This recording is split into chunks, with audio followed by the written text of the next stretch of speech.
One quality about shoegaze music I admire is how it transcends nations. Though shoegaze's origins are in Britain, we've heard great shoegaze records from the US, Brazil, South Korea, Spain, France, and Japan, just to name a few. Though any of these nations are deserving of their own video, today I'll be talking about the Japanese shoegaze scene. So, what makes shoegaze from this particular nation so special? Well, to start, Japanese music was in sort of a renaissance period throughout the 1990s. At the time, Japan was a thriving nation experiencing economic prosperity. We would see the rise of the Shibuya-Kei movement to reflect glamorous urban life, as well as cutting-edge groups like Fishman's and Cornelius.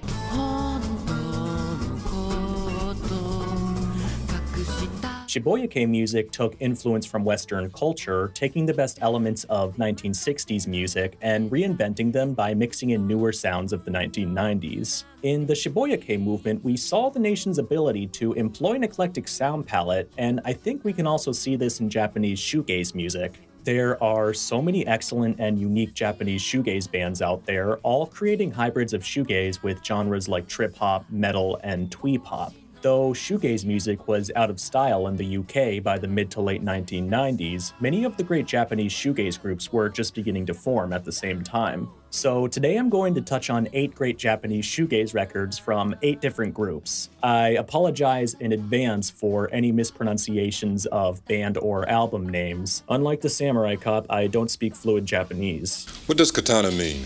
It means Japanese sword. It goes without saying that I won't be able to discuss every great Japanese shoegaze group out there. However, I think these 8 are a great place to start if you're looking to get into Japanese shoegaze. So here they are, in chronological order.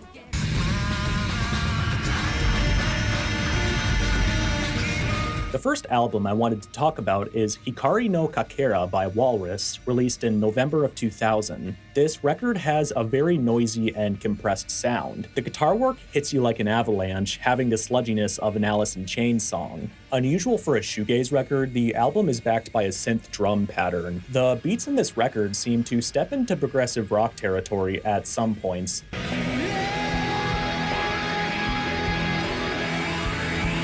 It features one of the greatest vocal performances I've ever heard, with the male vocals passionately soaring like the Cupid on the album cover. Though the vocals are epic, like many great shoegaze records, they are mixed kind of low. Simply put, every part of this album is top-notch. While listening to this record, I experienced feelings of both triumph and doom, which is a testament to Walrus's ability to create expressive sonic textures.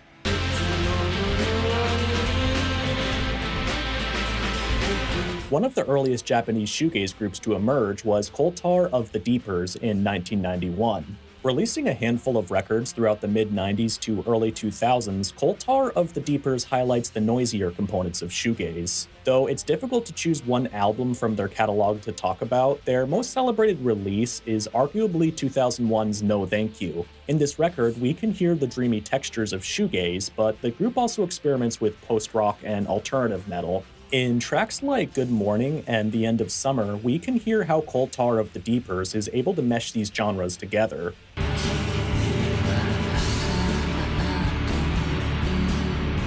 Though there are the occasional screamo vocals, the vocals in tracks like Giant and Starlove are quite cheerful. I think my favorite track on the album was Haru no Gyouninzaka, which has kind of a pretty melancholic ambience to it. The album concludes with a cover of My Bloody Valentine's Sue Is Fine, an already aggressive track that Coaltar makes even more unforgiving. I would definitely recommend Coaltar of the Deepers if you like a harsher shoegaze sound, or if you're a fan of the Deftones.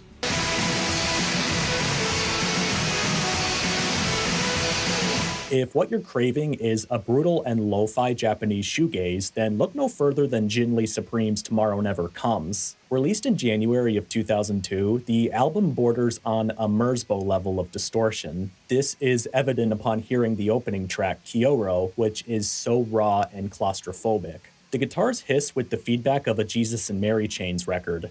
Another song on the album I enjoyed is an 8.5-minute track called All You Need Is Love Was Not True.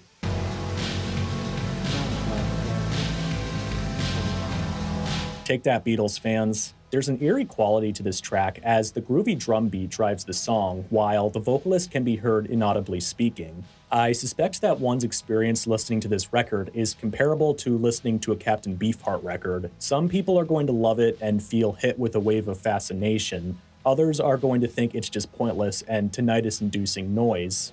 As a fan of both Captain Beefheart and this record, I stand firmly in the former camp. I found the frantic and chaotic nature of this album to be exciting. It seems that Xinlisupreme listened to the intense noise in albums like Isn't Anything and took it to the extreme. –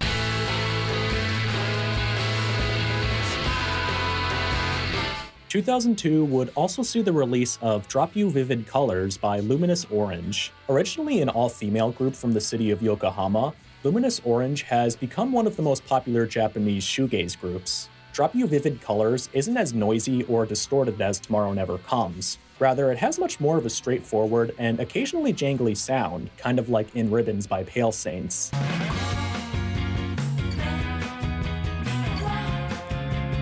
We can hear the Kevin Shields-inspired tremolo guitar work in tracks like Turbo R. The Sky experiments with uncommon time signatures. Though the tracks on this album follow a more coherent song structure than Tomorrow Never Comes, these tracks are nuanced and well-crafted. One of my favorites off the album was Utatane no Hibi Lekum Deju, a jangly upbeat track that has a glowing ambience to it.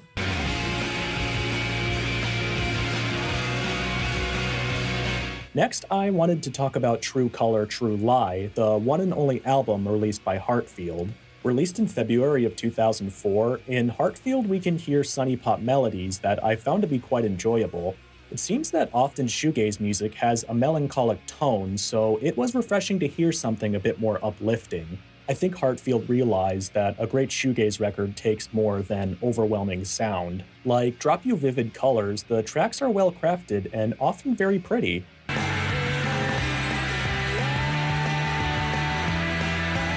One of my favorites from the album was A Sorrowful Hartfield. The ultra-fuzzy guitars create a beautifully hazy atmosphere. I really enjoyed the mixing work done by Scott Cortez, as it seems to bring the guitars to the forefront. It's too bad that this is the only album that Hartfield ever released, as I think it was one of the best to come out of Japan.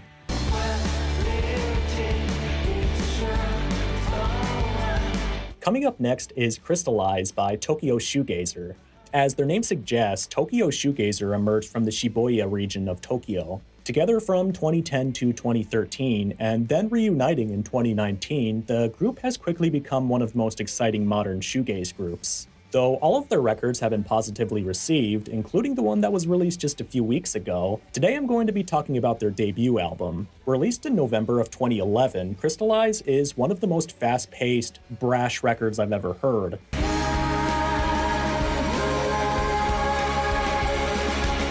It has the noisiness of Feed Me With Your Kiss, but also has some quieter moments like the beautifully psychedelic Bright. Yuki and Watanabe Kiyomi's vocals blend quite well, especially in tracks like Just Alright. It amazes me that one cat was able to create so many layers of sound.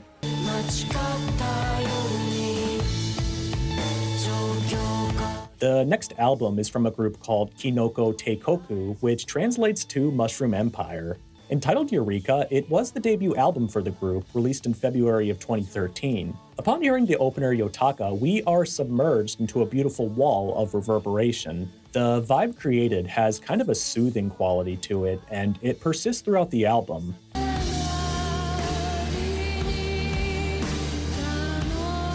Some tracks like Musician feel like a shoegaze lullaby, which is enhanced by lead vocalist Chiaki Soto's elegant voice. Though she sings in a language that is foreign to me, Chiaki is able to express emotion in her inflections. Many of the tracks on the album take their time building in reverberated sound. It gives these songs a cinematic quality, and it puts me in a glorious headspace.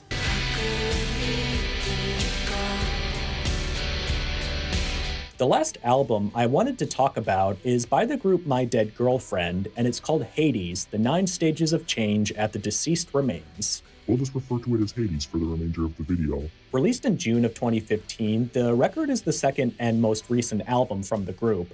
I think in Hades, we hear My Dead Girlfriend achieving the right balance between pop and experimentation. I think a lot of these tracks could even be classified as dream or noise pop. Right off the bat with the opener, we hear this bittersweet sound.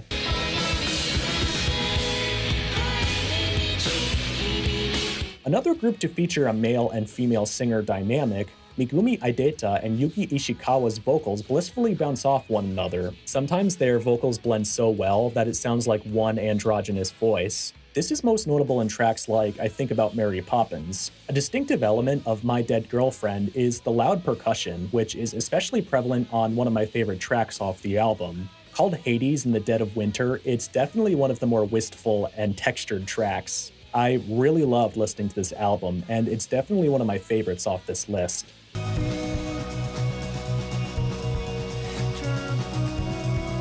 All 8 of these records express the beautifully hazy sounds of Japanese shoegaze in different ways. I would recommend that any fan of shoegaze give them a try, as there is something beautifully unique within all of them.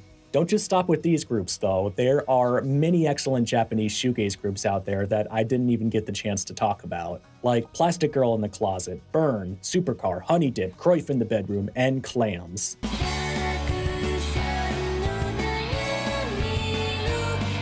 Let me know in the comments which of these albums you enjoyed the most, and I'd love to hear your recommendations on other great Japanese shoegaze albums out there. What nation should I cover next? Please consider subscribing for more shoegaze and dream pop content. You can also support this channel by becoming a member of the new Stained Glass Stories Patreon page. You have my sincere promise that 100% of donations will be reinvested back into this channel. Stay dreamy, everyone.